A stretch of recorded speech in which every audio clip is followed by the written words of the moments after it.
오늘 말씀 빌립보서 3장 12절부터 21절까지입니다. 12절부터 21절까지 한 목소리로 읽겠습니다. 3장 빌립보서 3장 12절부터 읽겠습니다.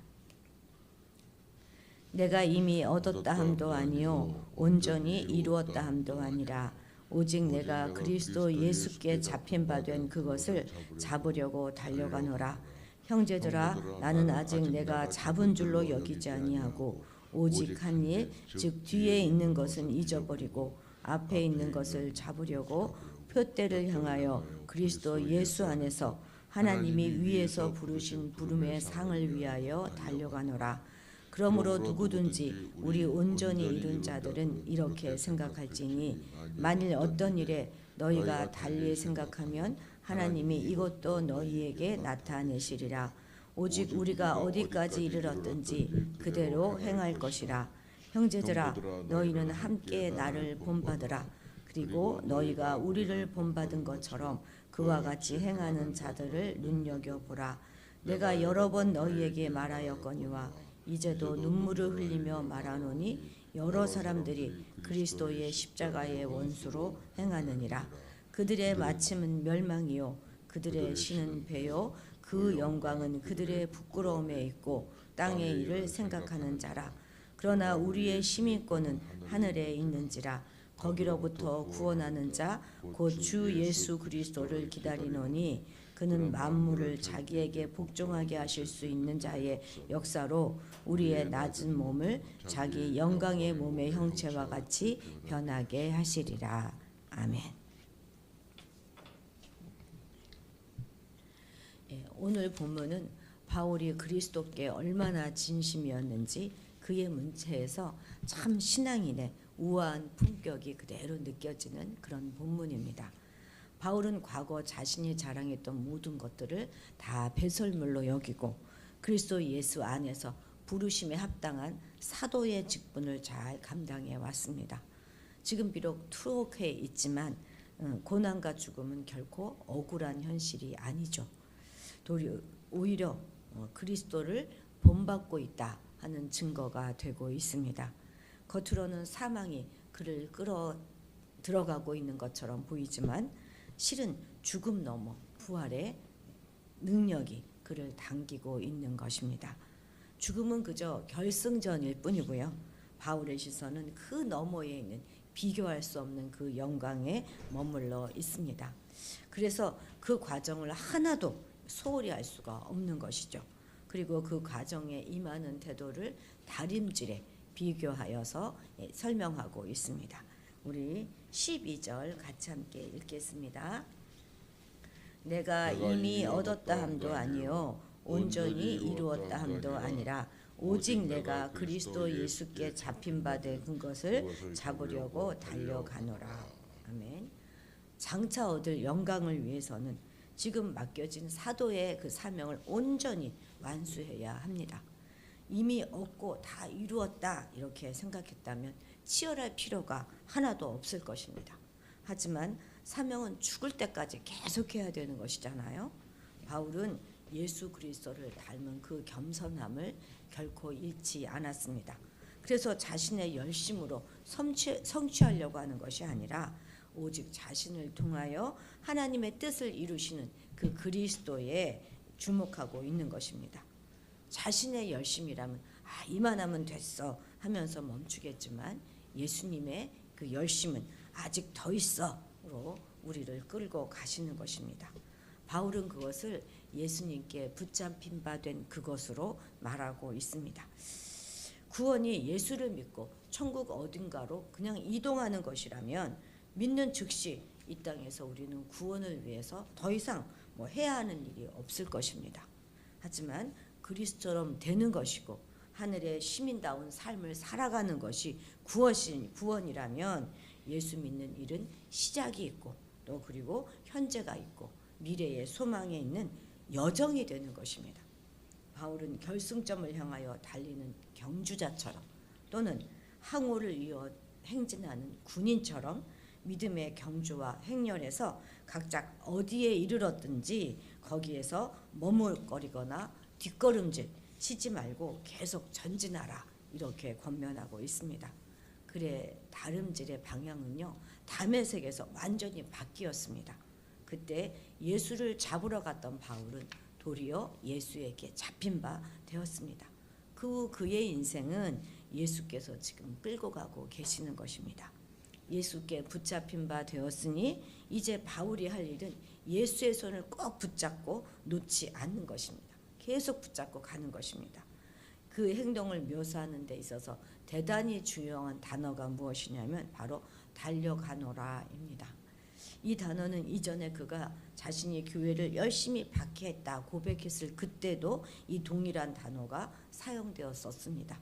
그러니까 이 단어는 예수를 만나기 전에도 예수를 만난 후에도 공히 바울의 생애를 움직였던 강력한 단어입니다. 달려가노라 의지를 가지고 했다는 것이죠. 그만큼 사도 바울은 그의 성격적으로 매우 자신이 확신했던 그 일에 열정적이었던 사람이었음에 분명합니다. 그런데 양쪽이 다 삶의 내용과 그 결과는 방향은 전혀 다른 결과를 만들어냈던 것이죠. 그래서 열심히 있느냐 없느냐 그것이 중요한 것이 아니라 어떤 방향으로 열심을 내고 있느냐 하는 것이 중요한 것이죠. 잘못된 방향으로의 열심은 정말 비참한 결과를 초래합니다. 바울의 경우는 한 방향은 예수를 죽이는 일에 열심을 냈잖아요. 또 다른 하나는 예수를 위해 죽는 고난의 다름질이었던 것입니다. 물론 열심은 없는 것보다 있는 것이 훨씬 더 좋은 것이겠지만 그 방향이 바른 방향으로 향하지 않았을 때 여러 사람을 힘들게 할 뿐만 아니라 모두를 파멸로 이끌 수도 있습니다. 우리는 어떤 방향을 향하여 지금 달려가고 있는지 바른 목표를 설정하고 그쪽을 향하여 달려가야 할 것입니다. 달려가다가 때때로 멈추어 서서 지금 내가 잘 달려가고 있는지 항상 확신하고 점검해야 할 것입니다. 우리의 방향은 오직 예수 그리스도이십니다. 자, 13, 14절 같이 읽겠습니다. 형제들아 나는 아직 내가 잡은 줄로 여기지 아니하고 오직 한 일 즉 뒤에 있는 것은 잊어버리고 앞에 있는 것을 잡으려고 폿대를 향하여 그리스도 예수 안에서 하나님이 위에서 부르신 부름의 삶을 위하여 달려가노라. 아멘. 우리가 참 많이 알고 있는 말씀이죠. 이 새로운 다름질 과정에서 바울의 중요한 태도는 두 가지입니다. 하나는 뒤의 것은 잊어버리고 또 다른 하나는 앞의 것은 잡는 그것입니다. 우선 뒤는 과거를 의미하겠죠. 그러니까 교회를 박해했던 회심 이전의 모든 것을 의미하는 것입니다. 앞에 있는 것은 그리스도가 예비하신 일과 그리고 그 영광이 될 것입니다. 그것을 붙잡으려고 해야 지금을 잘 달릴 수 있는 것입니다. 그렇게 달릴 때 마치 단거리 선수처럼 뒤를 돌아볼 그런 겨를이 없는 것이죠. 바울은 앞에 있는 표대를 향하여 달려가고 있습니다. 방향과 목표가 아주 정확하죠. 그것은 바로 예수가 잡고 이끌어 가시는 그 목적지입니다. 자신을 사도로 부르신 그 부르심의 상이 바로 거기에 있습니다. 가끔 우리는 되도 않게 나는 이 정도면 뭐 어느 신앙의 수준에 이르렀지, 또 아이고 신앙생활을 나만큼만 하라고 해, 이렇게 그런 생각이 들 때도 있지 않습니까? 그럴 땐 얼른 우리가 이 바울의 이 다른지를 본받아야 하는 것입니다. 바울처럼 생각하고 바울처럼 그리스도께 붙들린 삶을 마지막까지 흔들림 없이 살아내야 합니다. 바울은 자신처럼 우리 성도들이 믿음의 경주를 지속하기를 권면하고 있습니다. 뒤의 것은 잊어버리고 앞의 것을 잡으려고 달려가야 하는 것이죠. 우리가 구원의 도상에서 자꾸 뒤를 돌아보면 구원을 완성할 수가 없습니다. 롯의 아내는 소돔과 고모라를 빠져나올 때 뒤를 돌아보다가 소금 기둥이 되지 않았습니까? 또 출애굽 1세대들은요. 그냥 툭하면 애굽이 좋았는데 하면서 애굽을 돌아보다가 마침내 광야에서 진멸당하고 말았습니다. 우리 예수님께서도 뒤를 돌아보는 자는 하나님 나라에 합당하지 않다 하는 가르침을 주셨습니다. 한 번 흘러간 말은 결코 다시 되돌아올 수 없습니다. 잘했든 잘못했든 과거는 잊어버리고 오늘 이 순간 주님과 이웃을 사랑하는 그 일에 전념하시기 바랍니다.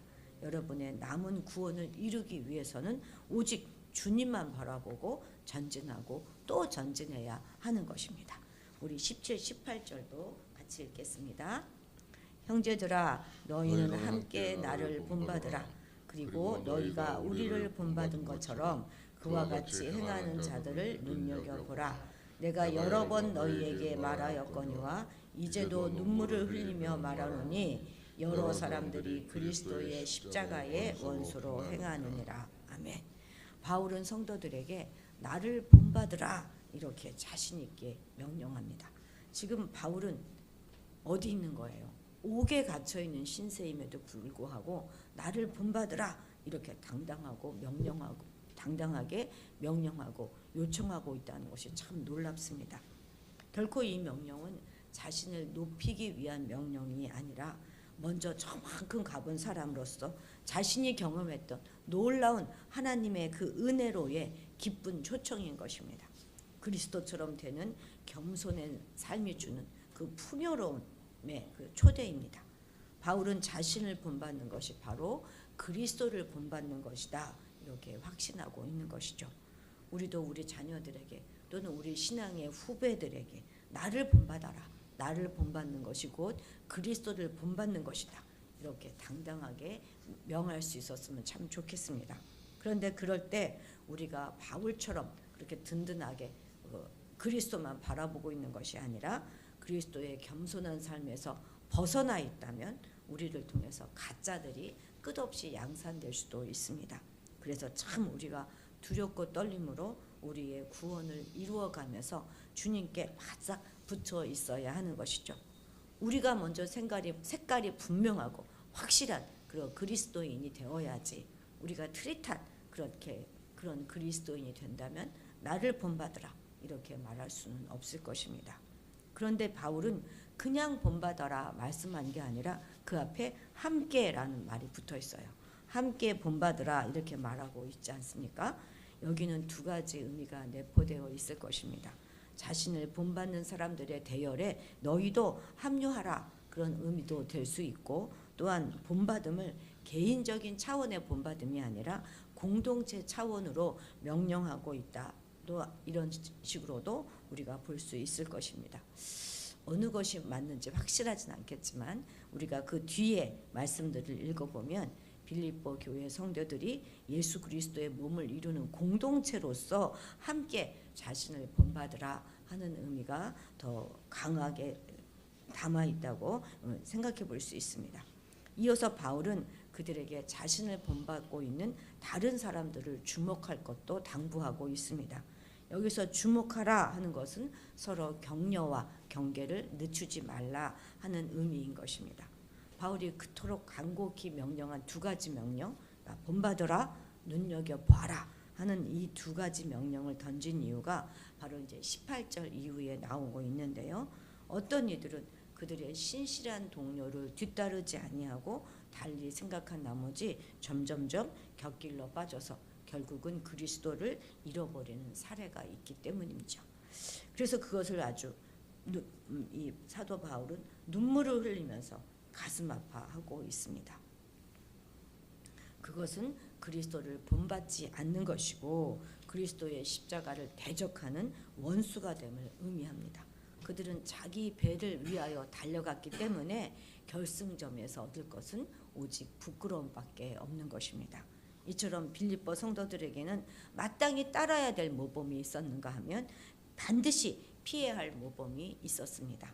전자는 십자가를 따르는 자가 되지만 후자는 십자가의 원수가 되고 맙니다. 그러나 우리는 다르죠. 다름질 끝에 영광의 주를 반드시 대면하게 될 것이고 부끄러움이 아닌 영광의 주가 기다리고 있는 그 오늘을 우리는 달려가는 것입니다. 우리 20절 같이 읽겠습니다. 그러나 우리의 시민권은 하늘에 있는지라 거기로부터 구원하는 자 곧 주 예수 그리스도를 기다리노니. 아멘. 성도는 이 땅을 살지만 동시에 그리스도 안에 있는 자로서 이미 임한 하나님 나라의 하늘 시민입니다. 로마 시민으로서의 자긍심이 컸던 빌립보 교인들이 이제는 하늘나라 시민으로서의 자긍심을 갖고 그 나라의 가치관에 어울리게 살아가야 합니다. 있다가 쇠하고 없어질 그런 땅의 것들을 자랑하지 말고 부활하신 예수님처럼 우리의 낮은 몸을 영광스러운 몸으로 변화시켜서 하나님과 얼굴과 얼굴을 마주하며 교제할 날을 우리에게 주실 것을 소망하면서 그 새하늘과 새 땅을 삶을 여기 이 땅에 가져와서 살아가야 하는 것이죠. 그것이 바로 종말론적인 삶이 아니겠습니까? 하늘 시민은 그리스도인은 종말론적인 삶을 살아가야 하는 것입니다. 오늘도 그렇게 하늘의 삶을 이 땅으로 끌어당겨서 살아내시는 하루가 되시기를 바랍니다. 기도하시겠습니다.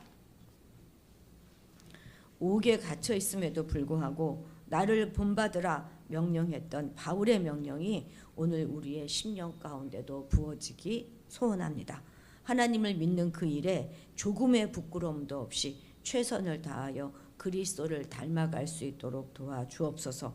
그래서 우리를 통해 작은 예수들이 많이 생산되게 하시고 하늘의 시민답게 살아가는 우리의 삶이 되게 하옵소서.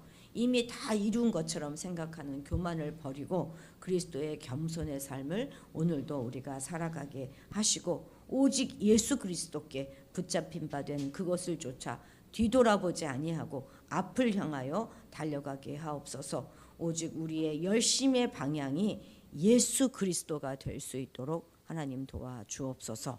감사드리며 예수님의 이름으로 기도드렸습니다. 아멘. 예, 오늘은 선교사님들을 위해서 기도하는 날입니다. 선교사님과 또 우리가 후원하는 의정부 좋은교회 용인 성서교회를 위해서도 기도해 주시기 바랍니다. 예, 또 겨울 수련회를 위해서도 간절히 기도해 주십시오. 열고 가는 모든 길의 안전을 위해서 기도해 주시고 지난 여름 수련회 때는 아이들이 많이 아팠어요. 예, 좀 아프지 않고 건강하게 지낼 수 있도록 기도해 주시기 바랍니다. 우리 다 같이 주님의 이름을 크게 부르고 기도의 자리로 나아가도록 하겠습니다.